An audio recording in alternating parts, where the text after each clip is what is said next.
Good afternoon, everyone. Welcome again to our COVID-19 update for Eau Claire County. It's our opportunity to share with you what is happening in our community, where we're going with this pandemic locally, and to remind people of some resources that are available.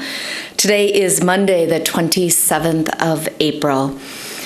So a quick update on the status for Eau Claire County as well as the state. In the state of Wisconsin, there are now 61,311 negative tests for COVID-19, 6,081 positive confirmed cases by testing of COVID-19, an increase of 170 positives from Sunday. 1,415 hospitalizations, about 23% of cases hospitalized at any point. And deaths, we're at 281 deaths in the state of Wisconsin, an increase of 9 since Sunday. Again, our thoughts go out to those families that are dealing with the situation of losing a loved one to this disease. A more comprehensive picture of the state data is available on the DHS website. That's something that they continue to work on and have available to really share with all of us at a local level what is going on with state numbers of tests being done, the results of those tests, and some of the capacity that we need to have in place in order to respond to this disease. The Badger Bounce Back program, as we all know, is relying on using good data in order to move to the next phase, and having that data available at a state level is critical. Much of that is being loaded on the state website as they work through that. Wisconsin Economic Development Corporation is also working through those criteria of moving us to reopen progressively and strategically, and that work continues as well. I'll share a bit more about the newest order that was released from the governor's office today, this afternoon, and a bit more about what that means for our local community in a minute. Again, our goal at the state level and the goal that the governor's office has is to continue to flatten the curve. We know that none of us have immunity to this disease. When exposed, we all have a likelihood of getting it. We don't want the extremely ill people that result from this disease to all happen at the same time. So again, nobody's immune. Our goal with moving slowly and strategically is to keep that curve as flat as possible. In Eau Claire, we now have 25 confirmed cases of COVID-19, an increase of 1 since Friday, so when we last spoke with you. Our testing numbers are at 1,853 people tested for COVID-19. Those are Eau Claire County residents.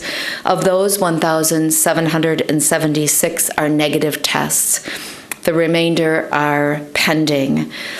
We now will share with you that 20 of those 25 confirmed cases have completed their isolation period. That's a period of time that they're required to stay home so that they don't spread disease, and when they are considered infectious. We still have a range of people with disease as far as age and gender go, and that really mirrors what we are seeing at the state level. Locally, we continue to work on our capabilities to open as well. So just like the state is trying to increase the testing numbers, the state is working on having a lowering of the positives happening per test. We are doing that same work here. We're working with our local providers on increasing the number of tests being given. We have a request in with a regional partnership for a potential National Guard site in the region to also do some testing for a short amount of time. And we are talking and walking through the barriers that our testing sites currently have to get increased testing done, whether that's supplies or equipment or an understanding of the procedures they need in order to get those symptomatic people tested. We also are working on the case investigation and contact tracing efforts that are being reported at a state level. As we know, to contain this disease, once we start reopening, we have to know who's got the disease. That's this testing part. And we need to make sure that those that are positive are interviewed carefully, they stay home, and all of their contacts stay home. So we are working, like the state is, on increasing the number of people that can do that work. And we have trained a number of people internal to our governmental system and are working now to bring others in from other places like students and other resources. That partnership will be critical if and when we get big spikes of disease. Today, the governor's office did announce a new order. That order is the interim order to turn the dial, is the title of it. It's order number 34. That order did open up some non-essential business activities that were not identified in last week's order. That change is to allow, in those places where it is safer to do this, the ability to have additional activities happen in our community. That order goes into effect at 8 o'clock on Wednesday morning. We will be working to answer questions of all those entities that are allowed to do more activities in the interim, but the basic criteria remain the same. Physical distance, cleaning and hand washing, and making sure that people are staying home when they're sick and not being out in the community when they are. Some of those changes include now an ability to drop off supplies or resources at a business so that they can be repaired, they can be taken care of, they can be cleaned. So that does include places like dog groomers. That includes someone that wants a piece of equipment fixed. Those kinds of things, that drop off now can happen of goods and animals. Also, starting Wednesday, recreational rental of recreation equipment. So those kinds of pieces of equipment that people may want to use to be out and about in the community also can happen. So recreational rental is allowable with some limits on doing that with a limited number of staff and in safe ways. And car washes are also able to be open again, those automatic or self-service car washes. I think all fairly self-explanatory that those are new opportunities for businesses to open where the contact person to person is very minimal. We also want to share with people that there have been many questions about asthma and allergies and COVID symptoms being asked. This is an allergy season time. People may notice I have my glasses with me instead of my contacts in because I have seasonal allergies and it impacts my ability to wear my contacts this time of year. That's true for many of us in the community. Some of those symptoms for people with allergy or asthma issues can seem very similar to COVID-19 symptoms. Again, if someone is experiencing symptoms that are different than usual, we ask you to contact your healthcare provider and talk through what you are experiencing, work through whether or not a test for COVID-19 does make sense. If these are normal symptoms that you experience all the time, we don't want people to worry. If you're used to having allergy symptoms this time of year, we recommend that you take the usual course of action that you would at any other time. If that's, for me, taking my allergy medication this time of year, that's what you should do. If you do have allergies, obviously we want you to have all the same precautions that we do for anybody else. We want people to keep their distance, we need people to wash their hands, and we need people to follow the safer at home order. We also recently, this week, heard, actually over the weekend and today, the CDC came out with some additional symptoms that they are having available on their website. The importance of having those symptoms known by everybody is we are using those symptoms as part of our recommendation for people screening themselves out of working. So important that everybody knows what those symptoms are and are carefully following them. This is a very asymptomatic disease for some people. So even those low-level symptoms that people have, we want everyone to pay attention to them. Again, if you have these symptoms, stay home, do a check-in with your healthcare provider, and really consider how you can keep the people you love safe and those people that you work with safe. Previously, the CDC only listed fever, cough, shortness of breath as symptoms of COVID-19. Recently added to that list are chills, repeated shaking with chills, muscle pain, headache, sore throat, and new loss of taste or smell. These are symptoms that we've been talking about a lot in this community, but are now widely adopted by CDC as symptoms that are ones to pay attention to. So again, our public health system and our healthcare system have been looking at these, but we want the public to also know that you should be paying attention. So in closing, I will share that our website continues. That's coronavirus.ecehealthdepartment.org. Our call center continues to take calls. That's 715-831-7425. And I'm available for questions. Yes? Fishing was one of the activities that was added to something that was going to be allowable. Can you maybe comment on, are people going to be allowed to travel to their favorite lake or river outside of the county if they want to go out and do some fishing, if it's just on their own? Are they expected to stay local? I guess, can you comment on that? So the question is related to fishing and what's allowable with fishing. The order and the governor's office have spoken to that question previously, but really the allowable activity is to do that kind of recreating. So fishing is allowable, and traveling to a place to fish is allowable.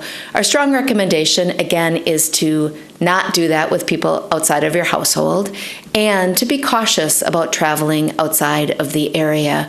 Again, staying close to home, staying with your household group, and doing things in a way that assures that physical distance is the best way to approach something like going fishing. Yes? About 10 days ago, I asked you about motivation, and you talked about how, there's a bit more of a challenge for motivation. And that was then. Even now, with 3 cases in 3 weeks in Eau Claire County, the sheriff saying he's going to use more of a common sense enforcement. The weather being as nice as it is, and just how long it's been, those would all be factors, it would seem to me, that would work against the motivation. So for the person who says, I'm just not motivated to do this as strongly as I've tried, what do you say to them? So the question is for the person that says, after the length of time we've been under Safer at Home, the challenges with doing that, what do I say to the person that's really not motivated, in your words, to maybe follow the order as strictly as they have been? The bottom line is that the best way to control spread of disease is to keep our circle small. My encouragement to everybody is to keep that picture in their head that the more people that they expose and the more people that they are exposed to, the more likely we will have spread of disease. This disease, again, none of us are immune to. As disease spreads, which we know it will, we've seen outbreaks across the state, and certainly we've seen this in other states, the likelihood that people that are at risk for with complicating factors, and even those without, a percentage of us will get very sick and a percentage of us will die. That is the facts of this disease.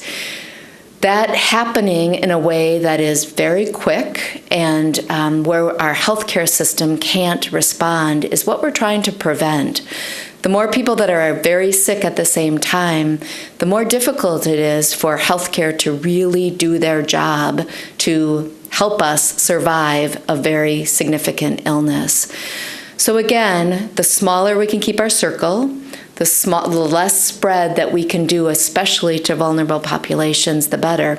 It is hard. I hear regularly from family and friends, as well as across the community, that this is difficult, but making sure that overall we've done testing to see where our prevalence of disease is, how much disease is out there in Eau Claire, that testing happening in a strong way, which we know right now it frankly is not, and then making sure we can contain disease by getting out and following up with those positives is what we need to do. We're hopefully moving in the right direction, but there's a number of steps that we need to take to get there. I think we will start seeing incrementally, likely some more disease happening with opening. If we do it slowly, like we're doing now, I am confident we can stay on top of that. The motivation to all of us is to not get impatient and want that switch flipped. We need to do it slowly and strategically in those places where the risk is lowest. Yes? Could you talk a little bit more about, you mentioned calling the National Guard to try and really ramp up testing, I think. Can you talk a little bit more about that specifically and that effort in general? Sure. So the questions are around testing, both the potential of involving the National Guard as well as testing in general. The numbers of tests that we need to get done in the state rely on two different things. One, how much lab capacity do we have? And the state has set a target for 85,000 tests a week and 12,000 tests a day being done statewide. We're working on that locally as well. In fact, the state is not anywhere near having actually 12,000 tests being done a day. They've got capacity to do it, but there are other barriers to getting that done. So pushing hard on actually getting testing happening is critically important. We are seeing over time, and I actually just received a report before I walked up here, that our positivity rate, the positive COVID-19 tests from the overall tests being done, is on a slight decline in Eau Claire. Again, at the state level, it's been about 10% for a long time with some peaks up and down, but pretty flat. But the other thing we're looking at is the number of tests that are happening, and the daily number of tests in Eau Claire County and frankly, the daily number of tests across the state is not increasing. In Eau Claire, the daily number is actually going down more recently, and the daily number at the state level is only going up with some spikes because of outbreaks. So there's a real issue there we need to approach. In the region, we've looked at the daily and weekly number of tests being done across this northwest corner of the state. And Eau Claire and the Chippewa Valley does actually not look too bad in comparison, even though we don't have a lot of tests being done. We're doing a lot better than some of our neighbors to the north and west of us. So collectively, that group has made a request to the National Guard and is in process of working through how that might work for the National Guard to come for just a short amount of time to do potentially some drive-through testing possibilities. All of that is in the infancy of development, but we see it as a potential asset to add for a short amount of time. It's not going to solve all of our issues with testing in this area, but it could help get a little jump start to making those numbers improve.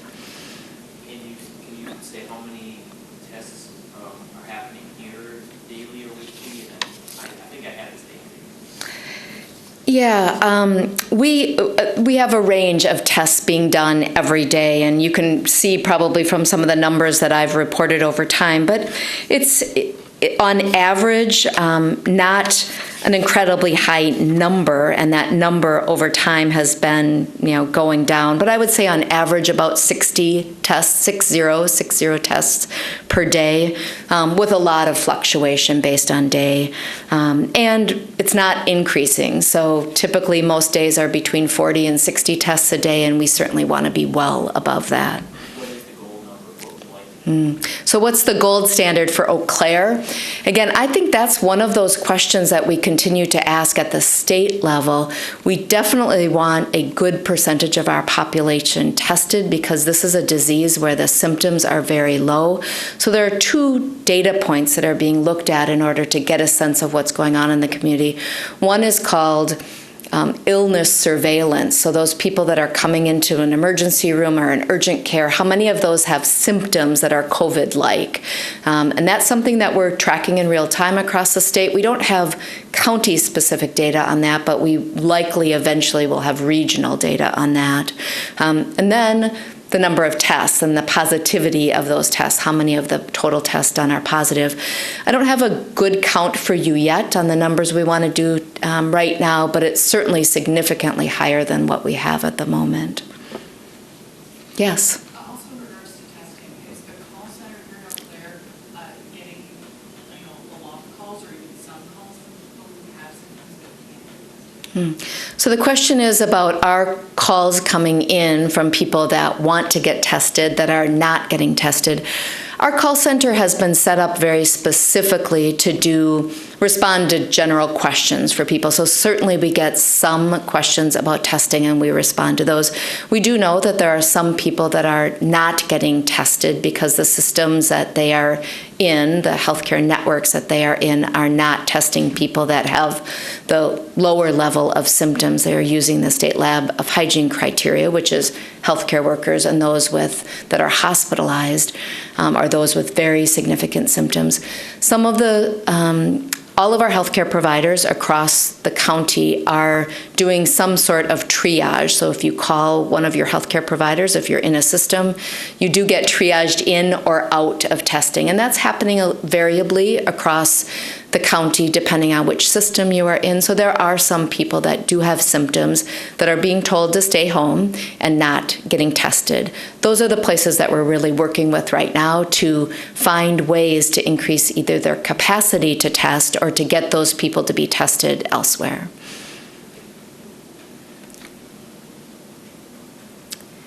Any additional questions? Yes. As a follow-up, do you have a sense yet how soon that National Guard brief, more intense testing effort could happen, or is that up in the air? Yeah, the question is related to how soon not only could we get all testing to increase, but the specific National Guard asset. Again, that ability for the National Guard to come would be really just a 1 or 2 day blitz of testing. It would not solve our testing issues in this community or any other community. They've been deployed around the state in places where there are big outbreaks. So they have come in Brown County, for example, where there was an outbreak and they had to do a lot of testing in a short amount of time because of that outbreak.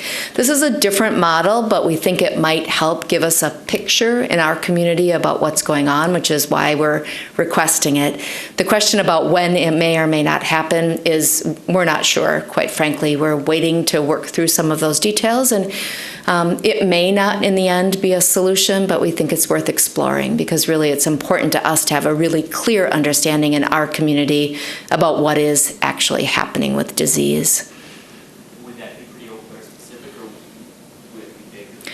Yeah, the testing work that we are doing, because all of our healthcare providers have a regional footprint of some sort or another, and this ask of the National Guard is a regional ask, it certainly would be available well beyond Eau Claire, and this would be, if it moves forward, likely have locations across the region. Yes? We've just been getting lots of questions about this. Can you speak to whether if any of the 5 active cases here in Oakland County are hospitalized? So the question is related to whether or not any of our 5 active cases that we are currently working with and are isolated, are hospitalized. We aren't providing that information on any individual cases just for confidentiality reasons.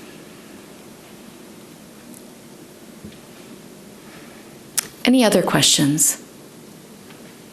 Again, thank you for being here today. We are glad that people are paying attention to what's happening. We are counting on you to help keep this curve flat. I think this community has been doing an amazing job. As indicated in one of the questions, the weather is nicer. It's harder to not be with people we love in a way that can include giving them a great big hug. But we're asking you to stick with it. There are progressive and strategic opportunities to open our businesses and our community. If we don't do it right, we're going to be back right where we started, and I don't think anybody wants that. So let's work together to do it progressively, strategically, and reopen so we can soon be back with our friends and family doing the things that we all want to do, especially with the weather improving. Thank you.